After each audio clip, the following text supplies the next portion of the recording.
Abdomen burst हो जाता है, इसकी वजह क्या है?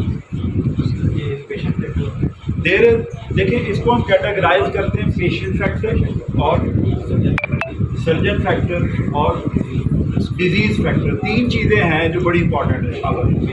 पेशेंट फैक्टर में क्या है? अनीमिया,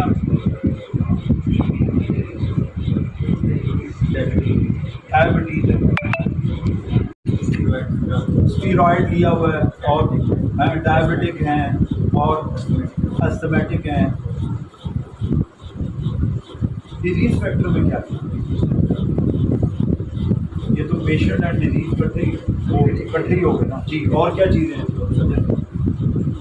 नहीं, इसमें और भी कुछ चीज़ें शामिल हैं, लोकलाइज कुछ चीज़ें होनी चाहिए। अनीमिया है, साथ हीमाटोमा अगर बन गया, सीरोमा बन गया पेशेंट और लोकलाइज इन्फेक्शन हो गई, क्रॉनिक इन्फेक्शन है, उसमें भी हो सकता है। फॉरेन बॉडी और surgeon factor, what are the surgeon factor?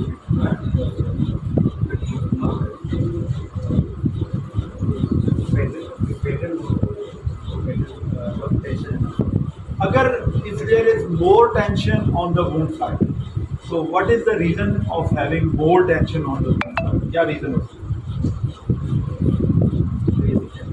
है? Raise intra-abdominal pressure due to any reason। अच्छा, और इसका इलाज क्या करते हैं? जब हमें लग रहा हो कि प्रेशर रेज हो जाएगा तो फिर क्या करते हैं? बगोटा लगा सकते हैं। और इस पेशेंट में जैसे हमने टेंशन स्टिचेस लगा दिए, हम उसको बंद वैसे नहीं करते बल्कि टेंशन स्टिचेस लगा के बंद कर देते हैं। और क्या बात? स्ट्रक्चर मटेरियल या जिसे कहते हैं, जिससे हम क्लोजर करते हैं, उस मटेरियल की क्या importance? What type of material can cause more buster? Absorbable और नॉन एब्जॉर्बेबल। अगर नॉन एब्जॉर्बेबल लगाएंगे तो टेंशन, वो जो बर्स्ट एब्डोमेन के चांसेस ज़्यादा। और मोनोक्रिल या पोलियल, किस तरह का? मोनोफिलामेंट या पॉलीफिलामेंट? मोनोफिलामेंट के चांसेस कम हैं क्योंकि उसमें इन्फेक्शन के चांसेस कम हैं, ठीक है। पोली में रिएक्शन ज़्यादा होता है, उसमें बर्स्ट एब्डोमेन के चांसेस बढ़ते हैं। और क्या चीज़ है? जेंकिंस रूल क्या होता है?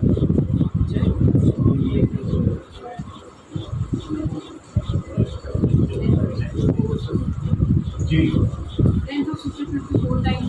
तकरीबन जो लेंथ ऑफ द वुंड है, the length of the suture should be 4 times than the length of the, and it should not be more than 5 times।